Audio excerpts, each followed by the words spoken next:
Општина Карпош интензивно работи на пролетно генерално чистење на собирните и стамбените улици, како и блоковското парковско зеленило низ урбаните заедници. Како што известија од локалната самоуправа изминатата сабота, сите вработени од општината биле вклучени на генерално чистење на целата територија на општината.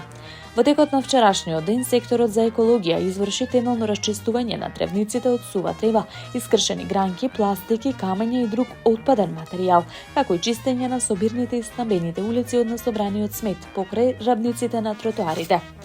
Ова темелно чистење во текот на вчерашниот ден беше спроведено во Карпош 3. Денеска екипите го расчистуваат Карпош 4, а во текот на утрешниот ден оваа активност ќе се спроведе на територија на Карпош 1 и Карпош 2. Информираа од општината и упатија апел до жителите максимално да придонесат кон подобрување на хигиената, а особено на тревните површини. Упатуваме апел до јавното претпријатие Комунална хигиена и јавното претпријатие Паркови и зеленило да се однесуваат одговорно кон средствата што ги добиваат од граѓаните на Карпош и да ги исполнуваат своите законски обврски, велат од општина Карпош.